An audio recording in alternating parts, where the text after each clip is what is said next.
2 pilots dead, 200 passengers screaming. 1 Air Force captain who'd never flown a Boeing 737. Captain Sarah Mitchell had 60 seconds to save everyone or watch them die. She landed the plane. The next morning, men in black suits knocked on her door. The president wanted to see her. Immediately. Before you watch full story, comment below from which country are you watching. Don't forget to subscribe for more amazing stories. The morning sun painted the horizon in shades of amber and gold as Captain Sarah Mitchell stood at the window of Dallas-Fort Worth International Airport, watching planes take off and land with the precision of a well-rehearsed ballet. At 32 years old, Sarah was everything the Air Force had molded her to be. Disciplined, focused, and unshakable under pressure. Her 8 years as an F-16 fighter pilot had taken her across 3 continents, through combat zones and peacekeeping missions.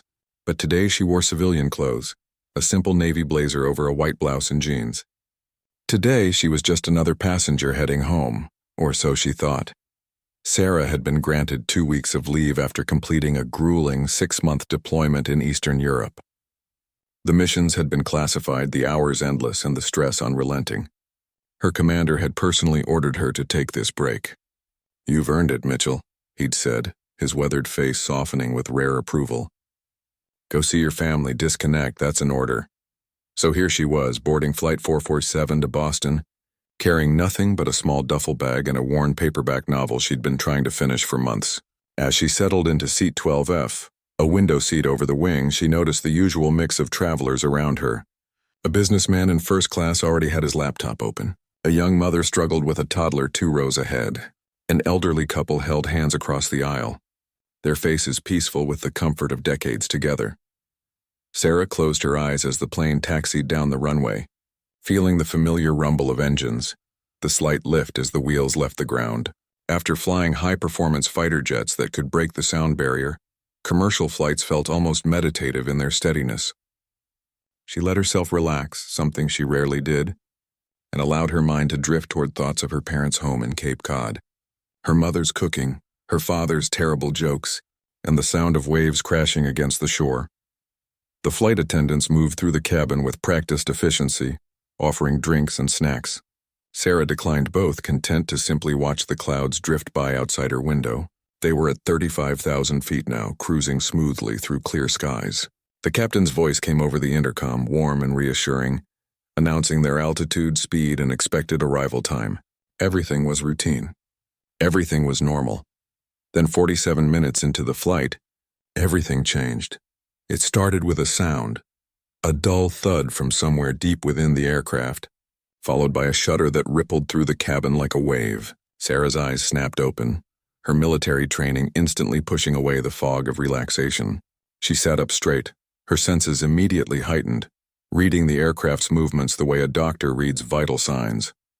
The passengers around her looked concerned but not yet alarmed. Turbulence, they assumed. It happened all the time. But Sarah knew better. That sound, that specific vibration pattern, something was wrong with the aircraft's systems. A second shudder, stronger this time. The overhead bins rattled. A woman gasped. The businessman in first class gripped his armrests, his laptop sliding across his tray table. Then came the announcement every passenger dreads, delivered in the deliberately calm voice of a senior flight attendant. "Ladies and gentlemen, please return to your seats and fasten your seatbelts. We're experiencing some technical difficulties." Technical difficulties. The phrase hung in the air like a curse. Sarah's mind raced through possibilities. Engine failure? Hydraulic problems? Electrical malfunction? She watched the wing outside her window, looking for signs. Smoke, fire, abnormal movement. Nothing visible yet, but the aircraft's behavior told a different story. They were losing altitude, gradually but unmistakably. Then came the sound that made her blood run cold. The cockpit door burst open, and a flight attendant stumbled out, her face drained of color, her hands shaking. "Is there a doctor on board?"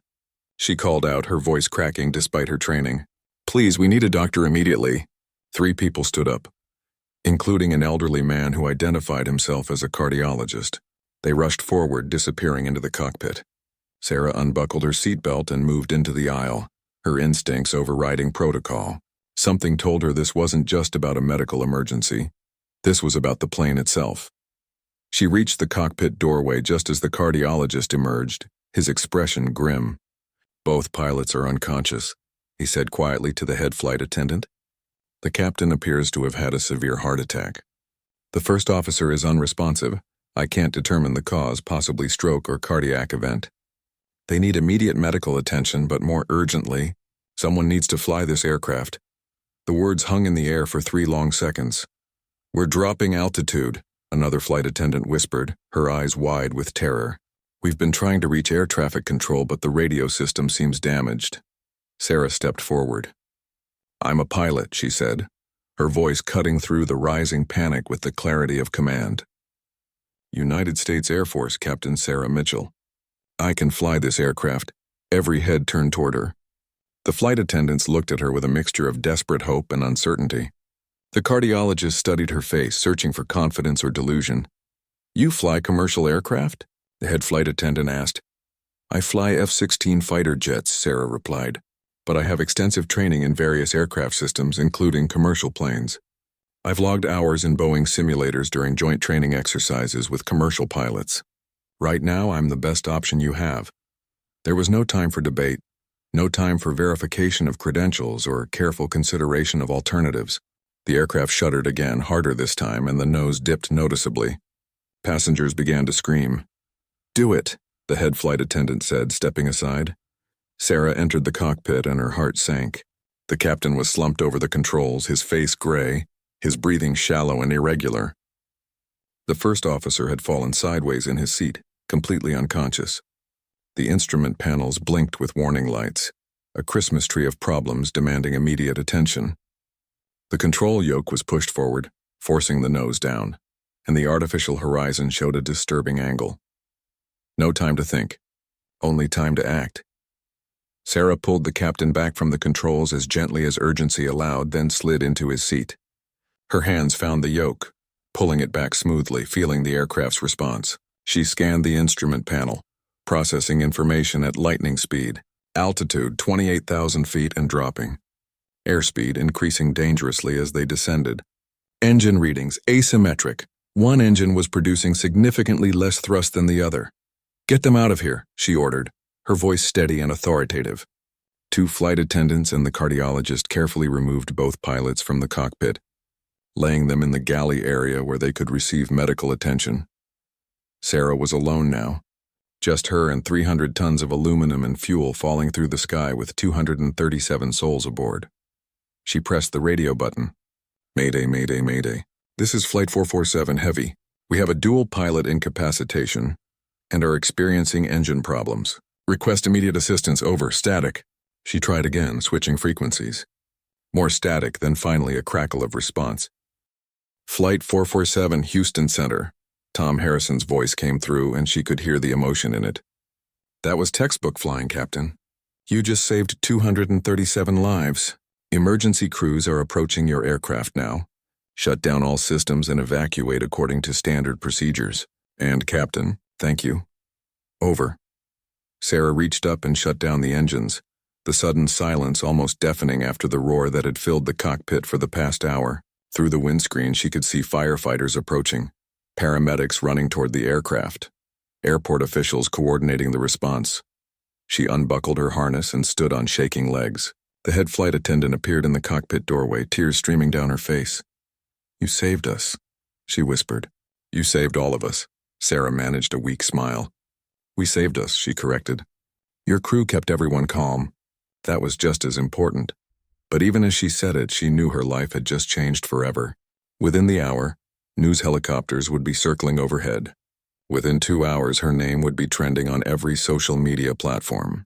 Within 3 hours, major news networks would be broadcasting the story around the world, the military pilot who saved Flight 447. But none of that mattered yet. Right now, all that mattered was that 237 people were going to go home to their families. The young mother would tuck her toddler into bed that night. The elderly couple would watch one more sunset together. The businessman would finish his presentation. They would live because Sarah Mitchell had been on that plane, because she'd spent 8 years learning to fly under impossible conditions, because she'd stayed calm when others panicked, because she'd trusted her training and refused to give up.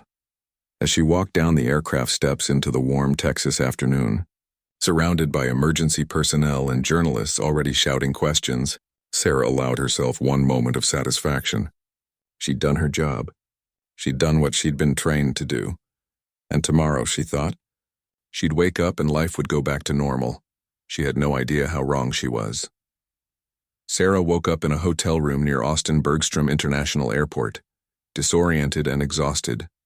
The events of the previous day felt surreal, like a dream that had bled into reality. Her phone lay on the nightstand, and even from across the room she could see the screen glowing with constant notifications. She'd turned off the sound at 2 a.m. after the 100th call, but the vibrations had continued until she'd finally fallen into a fitful sleep around 4 a.m. Sunlight streamed through gaps in the curtains. She checked the clock, 9:47 a.m. She'd slept for less than 6 hours, but her body was wide awake, still running on residual adrenaline. She reached for her phone and immediately regretted it. 743 missed calls. Over 2,000 text messages. Her email inbox showed 999 plus unread messages. Every social media app she had was exploding with notifications. Her hands trembled as she scrolled through the headlines that had been sent to her. Air Force pilot saves 237 lives in miracle landing. Hero Captain Mitchell lands crippled aircraft after both pilots collapse. The woman who wouldn't let a plane fall from the sky. From fighter jet to Boeing 737, one pilot's incredible emergency. Videos from passengers had already gone viral. Someone had filmed the final approach from a window seat. The shaky cam footage showing the ground rushing up, the hard landing, the collective gasp and then explosion of relief. Another passenger had recorded the moment Sarah emerged from the cockpit after landing, her face pale but composed, and the spontaneous standing ovation that had erupted. One video had over 40 million views. Sarah set the phone down, feeling overwhelmed. This wasn't what she'd signed up for. She was a military pilot, trained for classified missions and anonymous service. The attention, the scrutiny, the sudden fame, it felt wrong, invasive, like a spotlight shining into corners of her life that had always been private. A knock at the door made her jump. She pulled on her Air Force sweatshirt and looked through the peephole. Two men in dark suits stood outside, both wearing the unmistakable bearing of military or federal agents. Captain Mitchell, one of them called through the door. "We're from the Department of Defense. We need to speak with you, ma'am. It's urgent." Sarah opened the door, her military instincts immediately recognizing the credentials they held up. Defense Intelligence Agency. This was serious. "Ma'am, we need you to come with us," the taller agent said, his tone respectful but firm. "There's a situation developing that requires your immediate attention." "What kind of situation?" Sarah asked, already reaching for her jacket. "We'll brief you en route. A car is waiting downstairs. Please, time is critical." 20 minutes later, Sarah sat in the back of a black SUV with tinted windows, racing toward Austin's military airfield. The agents had explained very little, only that she was being urgently requested in Washington, D.C., that her actions yesterday had drawn attention at the highest levels of government, and that she was to speak with absolutely no one about this summons. They arrived at the airfield where a sleek military jet waited, engines already running. Sarah was escorted aboard and found herself in a plush cabin with leather seats and communication equipment lining the walls. As the jet took off, one of the agents handed her a sealed envelope with a presidential seal embossed on the front. "You're to read this now." "Ma'am," he said. Sarah's hand shook slightly as she broke the seal. Inside was a single sheet of official letterhead. "Captain Sarah Mitchell, your exceptional actions on Flight 447 have not gone unnoticed. Your bravery, skill, and dedication to saving American lives exemplify the finest traditions of our military service. I am personally requesting your presence at the White House today at 1600 hours for a matter of national importance. This is not merely a ceremony or recognition. Your unique qualifications and demonstrated capabilities make you essential for a classified briefing that cannot be delayed. A nation owes you its gratitude. I look forward to meeting you. Respectfully, presidential signature." Sarah read the letter 3 times, trying to process its implications. A matter of national importance? Unique qualifications? What could the president possibly need from her beyond a photo opportunity and a medal ceremony? The flight to Washington took less than 2 hours. Sarah spent the time being briefed by a DoD official who'd boarded the plane with her. The official explained that her actions had triggered multiple reviews at the Pentagon, FAA, and National Security Council. The fact that a military pilot had successfully taken command of a civilian aircraft during a catastrophic emergency had raised important questions about emergency response protocols, pilot training requirements, and homeland security preparedness. But there was something else, something the official wouldn't fully explain. "The President will brief you personally, Captain," he said. "What I can tell you is that your skill set has become relevant to an ongoing situation that requires someone with your exact combination of military aviation experience and proven ability to perform under extreme pressure." They landed at Joint Base Andrews, where yet another car waited to take her directly to the White House. Sarah had been to Washington before for Pentagon briefings and military ceremonies, but she'd never been to the White House itself. As the vehicle passed through the security checkpoints and pulled up to the West Wing, she felt a strange mixture of pride and apprehension. She was led through corridors lined with portraits of former presidents, past offices where staffers worked with focused intensity, and finally into a secure briefing room where several high-ranking military officers and government officials were already assembled. And then the President walked in. Everyone stood.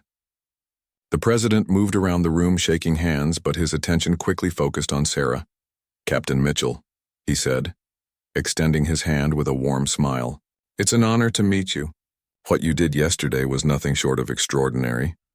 "Thank you, Mr. President," Sarah replied, her military bearing keeping her composed despite the surreal situation. "I was just doing what I was trained to do, sir." "That's exactly why you're here," the President said, gesturing for everyone to sit. "Let's get straight to business, Captain, because time is not on our side." A large screen at the end of the room flickered to life, displaying a satellite image of the Pacific Ocean. The President nodded to the Director of National Intelligence, who stood to begin the briefing. "Captain Mitchell, what I'm about to tell you is classified at the highest level. 26 hours ago, a commercial aircraft carrying delegates to an international peace summit was hijacked over the Pacific. The hijackers are highly trained, possibly ex-military, and they've disabled the aircraft's communication systems except for a single encrypted channel they're using to make demands." Sarah's jaw tightened. "What kind of demands, sir?" "The release of several high-value prisoners being held by allied governments, safe passage to a non-extradition country, and $50 million. Standard hostage situation except for one critical factor. Among the passengers are 3 heads of state, including our own Secretary of State, and 24 international diplomats. If anything happens to that plane, it could destabilize peace negotiations in 3 regions simultaneously."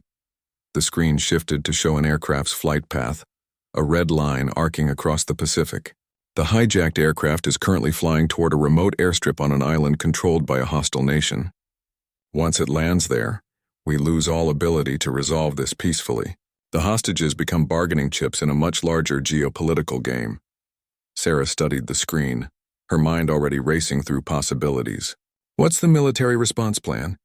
The chairman of the Joint Chiefs spoke up, a 4-star general with silver hair and tired eyes. "That's where it gets complicated, Captain. We have special forces teams ready to deploy, but we can't board the aircraft in midair and we can't shoot it down without killing everyone aboard. If it lands on that island, any rescue operation becomes exponentially more difficult and risky. What about forcing it to land somewhere else?" Sarah asked. "They've thought of that," the Director of National Intelligence replied. "They have enough fuel to reach their destination with reserves. They're staying in international airspace where we can't legally force them down, and our intelligence suggests they have explosives aboard. Any aggressive action might trigger them to crash the plane deliberately." The President leaned forward. "Captain Mitchell, our aviation experts have been gaming out scenarios for the past 24 hours. There's only one option that has any chance of success, and it requires a pilot with very specific skills." Sarah felt her pulse quicken. "What option, Mr. President?"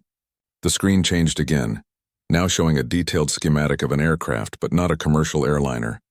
This was something sleeker, faster, clearly military in design. "We've been developing a prototype aircraft for situations exactly like this," an Air Force colonel explained. It's an unmanned aerial vehicle that can be remotely piloted or, in emergency situations, manually flown. It's equipped with advanced electronic warfare systems that can potentially override and take control of another aircraft's navigation systems. Sarah's eyes widened. You want to hijack the hijacked plane? Essentially, yes, the president confirmed. If we can get close enough, the EW systems on our prototype can interface with the hijacked aircraft's flight computers. We can override the hijacker's control, alter the flight path, and force the aircraft to land at a friendly airbase where our special forces teams are waiting. But here's the challenge, the colonel continued. The prototype is incredibly complex to fly. It handles unlike any conventional aircraft. We've had our best test pilots training on it for months, and none of them have mastered it yet. It requires someone with exceptional spatial awareness, the ability to process multiple data streams simultaneously, experience with fly-by-wire systems, and the ability to make split-second decisions under pressure. The president looked directly at Sarah. Yesterday, you demonstrated all of those qualities. You took control of an aircraft you'd never actually flown before. In a crisis situation with lives on the line, you hand-flew a damaged Boeing 737 with asymmetric thrust through a crosswind landing. Our analysts have reviewed the cockpit voice recordings and data from the flight. Your performance was flawless. Sarah felt the weight of what they were asking settling onto her shoulders. Mr. President, with all due respect, I've never flown anything like what you're showing me. And you're talking about an electronic warfare operation over international waters, potentially against a hostile nation's interests. The diplomatic implications alone are already catastrophic if we do nothing. The president interrupted, his tone grave. Captain, I'm not going to sugarcoat this. What we're asking is dangerous, possibly illegal by some interpretations of international law, and definitely unprecedented. But if we don't act, dozens of people will die or disappear into a diplomatic black hole. The peace process in 3 regions will collapse, and the world will see America as unwilling or unable to protect its people. He paused, his eyes never leaving Sarah's. I'm asking you to volunteer for this mission, Captain. Not ordering. You can refuse, and there will be no negative consequences to your military career. But I believe you're the only person who can pull this off. Sarah's mind raced. Every instinct told her this was insane. She'd been trained to fly fighter jets, not experimental prototypes. She'd rescued a civilian aircraft yesterday through a combination of skill and luck. But this was an entirely different level of complexity and risk. Yet even as she thought about refusing, she saw the faces of the passengers from Flight 447, the young mother with her toddler, the elderly couple holding hands, the businessman who'd looked at her with such gratitude as they'd evacuated. Those people were alive because she'd refused to let fear or doubt stop her from acting. And now there were more people, including America's Secretary of State, who needed someone to refuse fear and doubt one more time. How much time do I have to train on this aircraft? She asked quietly. The president glanced at his watch. 3 hours. The hijacked aircraft will be in range of the prototype in 6 hours. We need you airborne in 3 hours. To learn an entirely new aircraft. To master systems she'd never seen before. To prepare for a mission that could either save dozens of lives or start an international incident. Sarah took a deep breath and stood. Then we'd better not waste any time, Mr. President. Show me the aircraft. The relief in the room was palpable. The president stood and shook her hand firmly. Thank you, Captain. America won't forget this. As Sarah was led out of the briefing room toward the waiting helicopters that would take her to the classified testing facility, she couldn't help but think about the irony. 24 hours ago, she'd been on leave, looking forward to 2 quiet weeks with her family. Now she was about to fly an experimental aircraft on a mission that would determine the fate of international peace negotiations.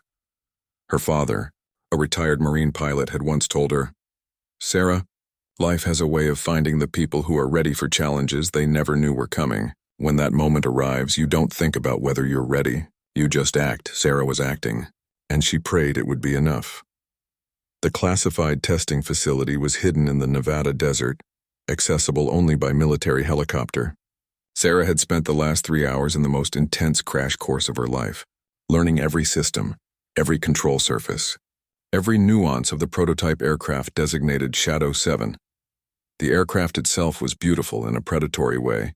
Sleek black skin that absorbed radar, wings that could adjust their geometry mid-flight, and a cockpit that looked more like a spaceship than a conventional aircraft.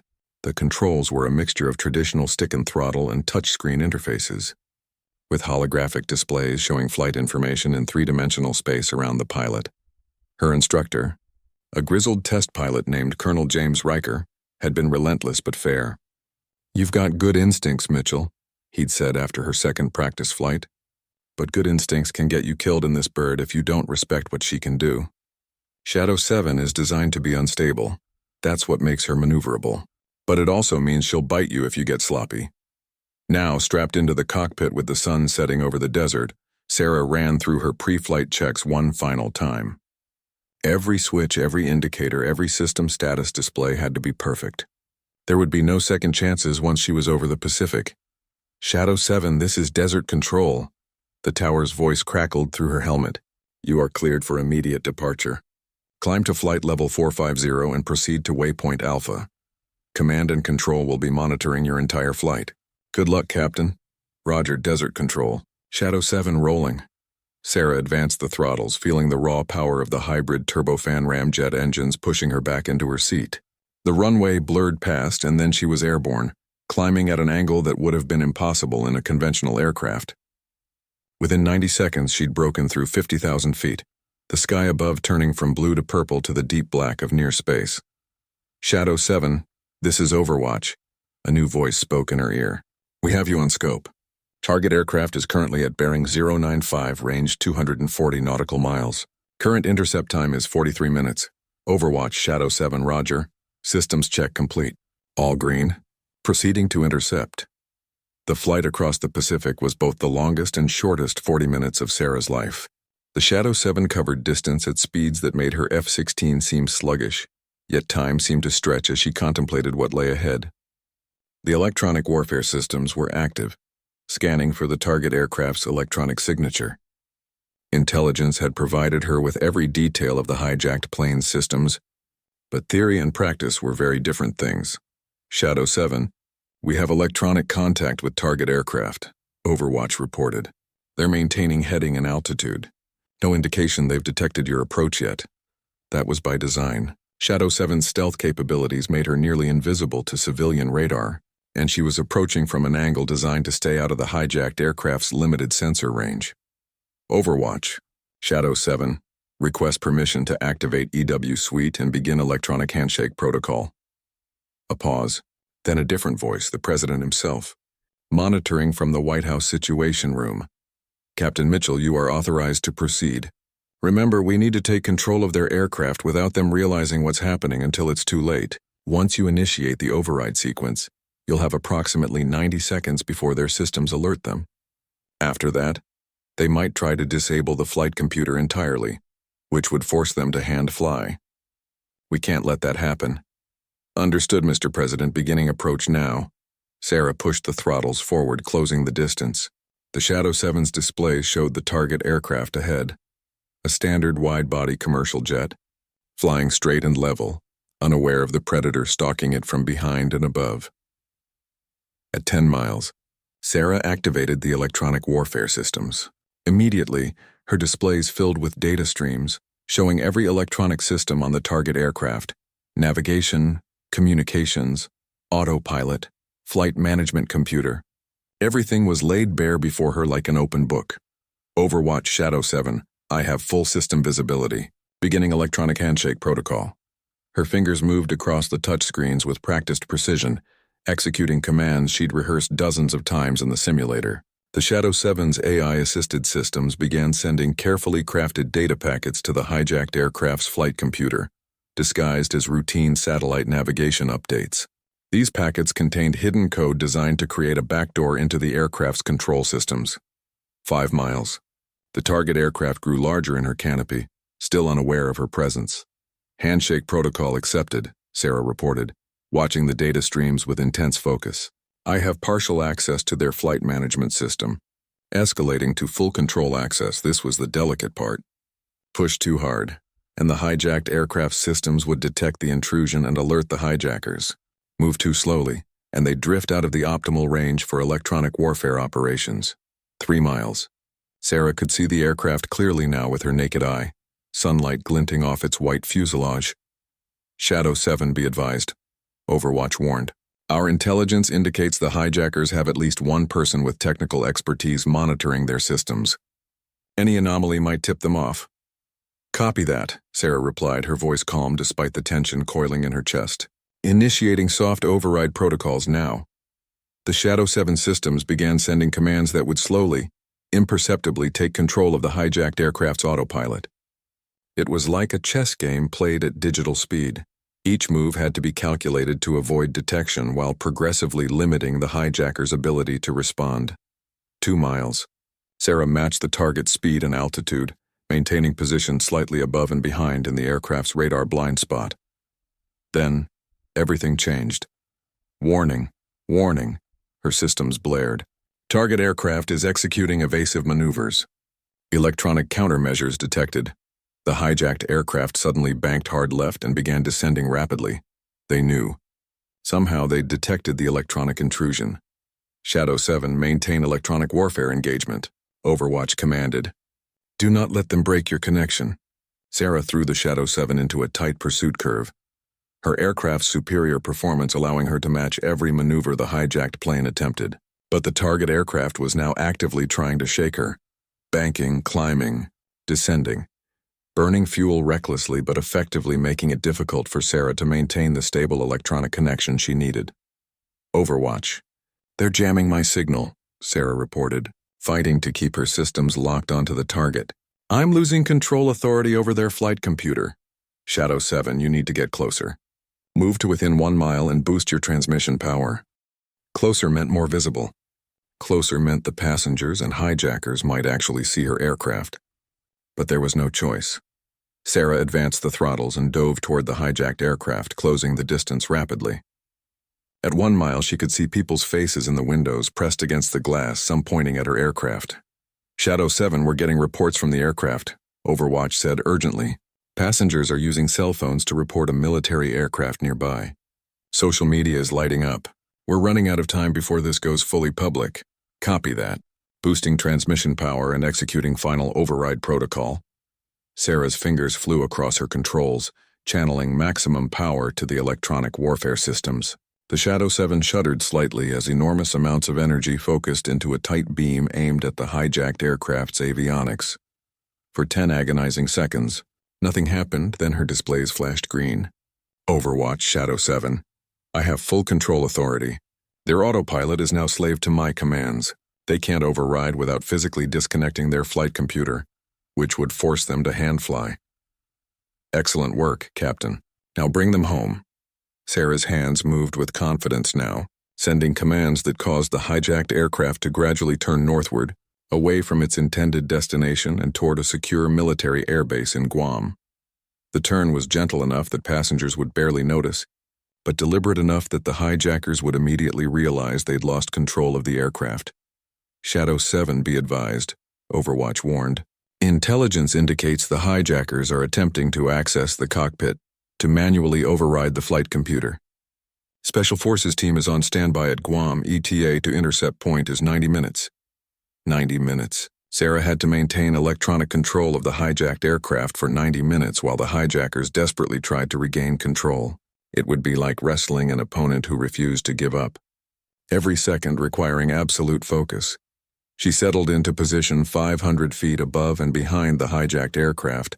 Her systems locked onto their flight computer like an electronic leash. Every time the hijackers tried to change course, her systems would override them. Every time they attempted to disconnect the autopilot, her electronic warfare suite would prevent it. The minutes ticked by with excruciating slowness.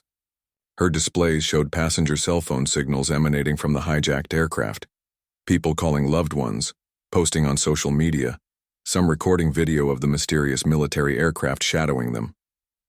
The story was spreading worldwide in real time. Shadow 7 Overwatch. Media is reporting a military aircraft intercepting a hijacked plane over the Pacific. White House press office is preparing a statement. Continue mission. 60 minutes remaining. Sarah's hands never left the controls, constantly making micro-adjustments to maintain formation with the target aircraft. Her eyes scanned between her instrument displays and the aircraft ahead, watching for any sign of trouble. Then new data flooded her screens. Overwatch Shadow 7. I'm detecting increased electrical activity in the target aircraft's cargo hold. It could be consistent with explosive devices being armed. A long pause from Overwatch. When the voice returned, it was tight with tension. Shadow 7. Our hostage negotiators are attempting to make contact with the hijackers through a passenger's cell phone. Stand by. 30 minutes remaining. The island of Guam was visible on her navigation display now, growing closer with each passing second. F-18 fighters from the naval base there were airborne, forming a defensive perimeter. An entire Marine Special Operations team was assembled on the runway, ready to storm the aircraft the moment it touched down. Shadow 7, we have communication with the hijackers, Overwatch reported. They're threatening to crash the aircraft if we don't release control and allow them to proceed to their original destination. Sarah's jaw tightened. Overwatch, can they actually crash it while I maintain electronic control? Negative. Not without physically accessing the cockpit and pulling circuit breakers to disable the entire flight computer. But if they do that, you lose all control authority and the aircraft becomes unflyable. A standoff, then. The hijackers couldn't go where they wanted, but they could potentially destroy everything if they decided to force the issue. 20 minutes remaining. Shadow 7. Presidential authority, a new voice cut through. The president himself. Captain Mitchell, you are authorized to take whatever actions necessary to ensure the safety of those hostages. If the hijackers attempt to disable the flight computer, you are cleared to use any means available to prevent them from crashing that aircraft. Sarah understood what he was really saying. If the hijackers tried to crash the plane, she might have to shoot it down herself, killing everyone aboard to prevent them from dying in a fiery crash over the ocean. A terrible calculus, but one that military commanders sometimes had to make. Understood, Mr. President, Sarah replied, her voice steady despite the weight of that authorization. 10 minutes remaining. The hijacked aircraft was now on final approach to Guam's military airbase. Sarah could see the runway ahead. Emergency vehicles lining both sides, just like in Austin 24 hours earlier. Had it really only been one day? It felt like a lifetime ago. Shadow 7, target aircraft is stabilized on approach. Maintain electronic control until wheels touch down. Special forces will breach the aircraft within seconds of it stopping. 5 minutes. 4 minutes. 3 minutes. The hijacked aircraft descended smoothly under Sarah's electronic control. The hijackers now apparently realizing they'd lost and making no further attempts at resistance. Or perhaps they were conserving their energy for whatever final stand they planned once on the ground. 2 minutes. 1 minute. Sarah watched as the hijacked aircraft's landing gear extended, flaps deployed, the plane settling into its final approach profile. Her systems maintained absolute control, not trusting the hijackers to land safely even if they tried. The aircraft's wheels touched the runway with barely a bump. Thrust reversers deployed. The plane slowed, rolled to a stop in the designated area. Immediately, 6 vehicles surrounded it. Black SUVs disgorging special operations troops in full tactical gear. Flashbang grenades detonated inside the cabin. Doors were breached from multiple points simultaneously. The entire operation took less than 40 seconds. Shadow 7 Overwatch. Target is secure. All hostages are safe. 4 hijackers in custody. Excellent work, Captain. You are cleared to return to base. Sarah allowed herself to breathe, really breathe, for the first time in 90 minutes. Her hands were cramping from gripping the controls. Her back ached from the tension and her eyes burned from the intense focus. But it was over. She'd done it. She guided the Shadow 7 into a gentle turn, pointing the nose back toward Nevada. Below her, she could see the hijacked aircraft surrounded by emergency vehicles. Passengers being carefully evacuated. The Special Forces team securing the area. All safe. All alive. Shadow 7, this is Overwatch. Be advised, the President requests you remain on this channel. A moment later, the President's voice came through and Sarah could hear the relief in it. Captain Mitchell, I don't have adequate words to express the nation's gratitude. Twice in 24 hours, you've saved American lives through extraordinary skill and courage. When you land, we'll need to debrief you thoroughly. But I want you to know, you've made your country proud. Thank you, Mr. President, Sarah replied. I'm just glad everyone is safe. They're safe because of you, Captain. We'll speak more when you return. Fly safe. The long flight back to Nevada gave Sarah time to process what had just happened. She'd flown an experimental aircraft on an unprecedented mission, electronically hijacked a hijacked plane, and helped rescue dozens of hostages, including her nation's Secretary of State.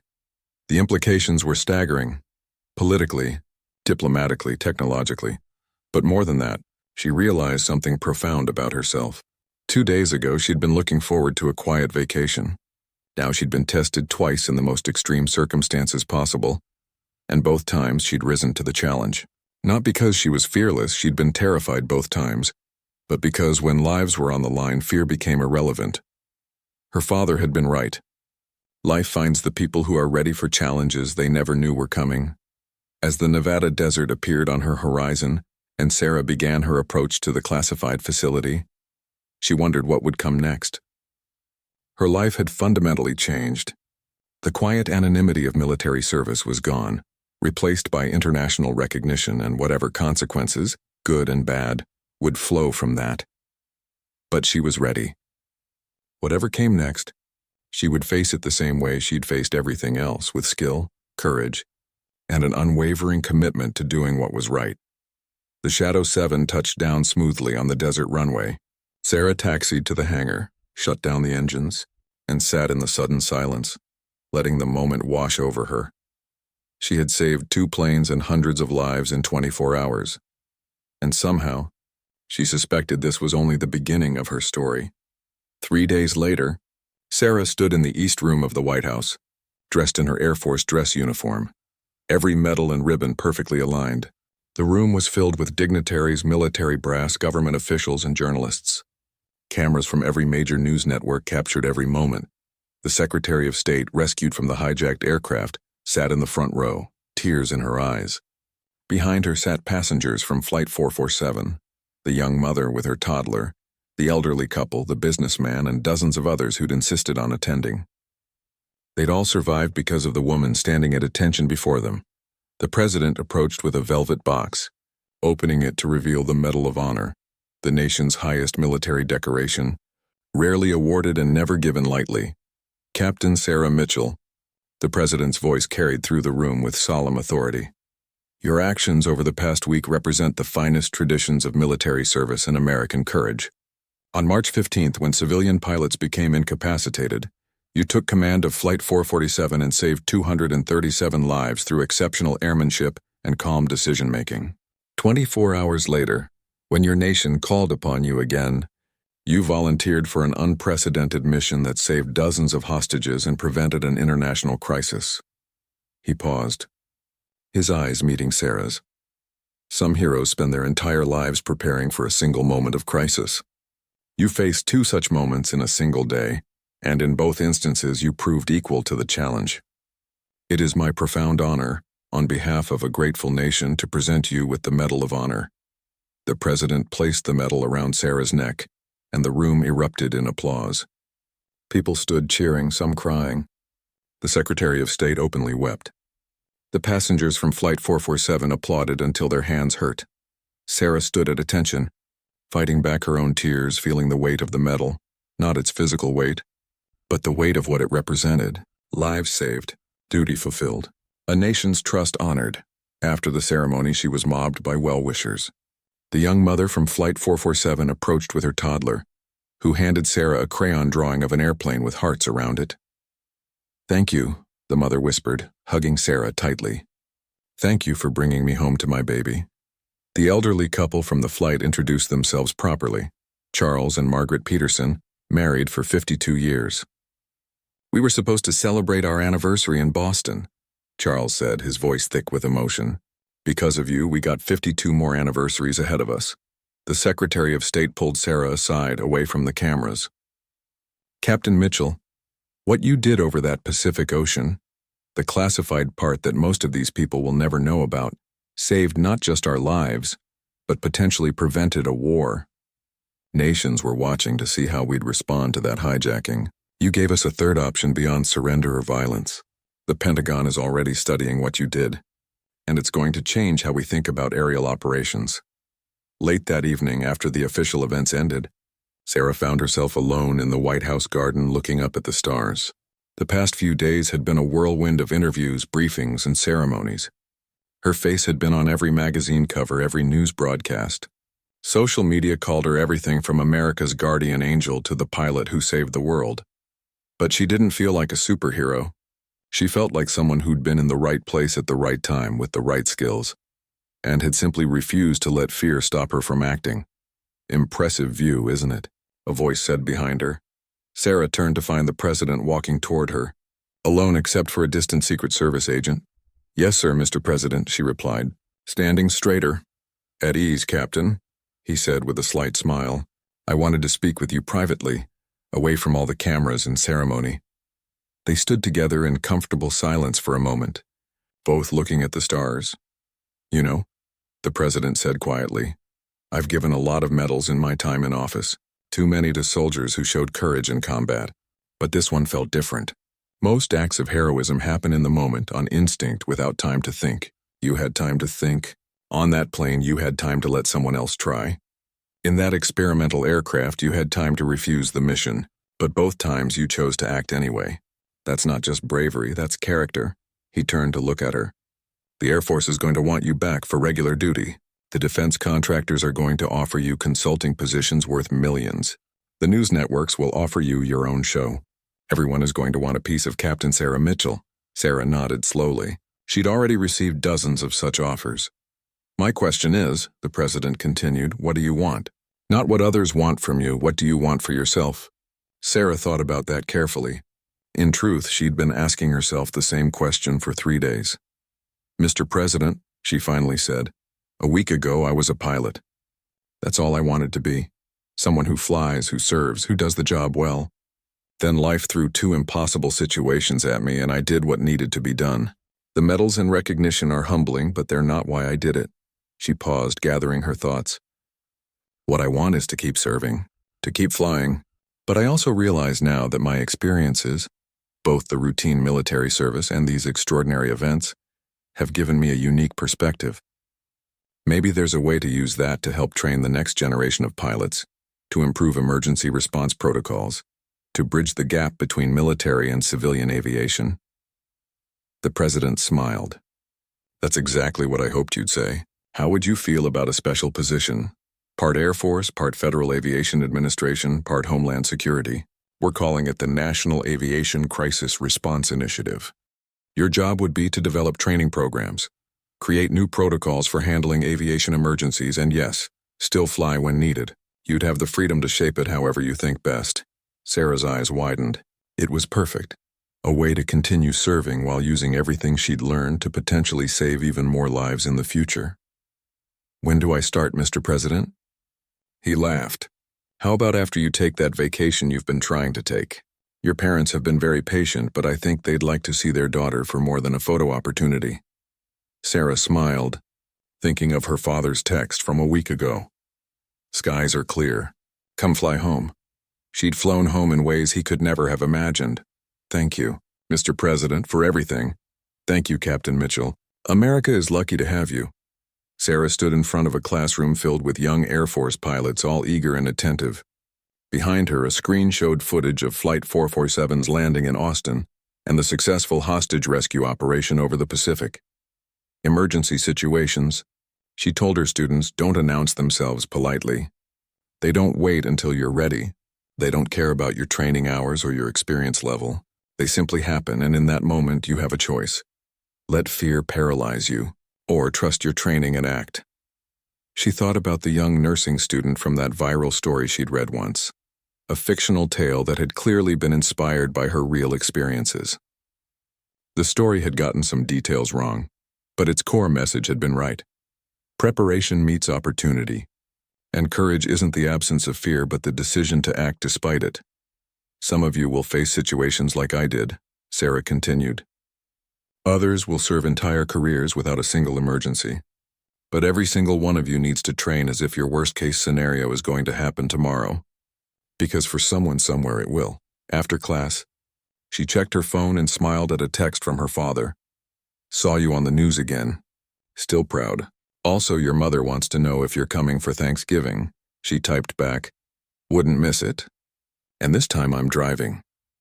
Her Medal of Honor sat in a display case in her office alongside photos from both rescue operations.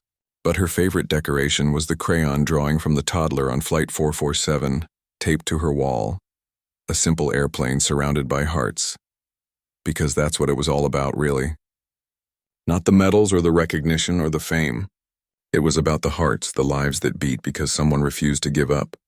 The families that stayed whole because someone chose courage over fear. The futures that remained possible because one person, in the right place at the right time, simply did what needed to be done.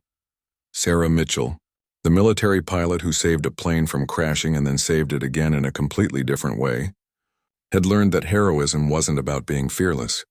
It was about being afraid and flying anyway, and she would keep flying, keep serving, keep training others to do the same, for as long as the skies called her name.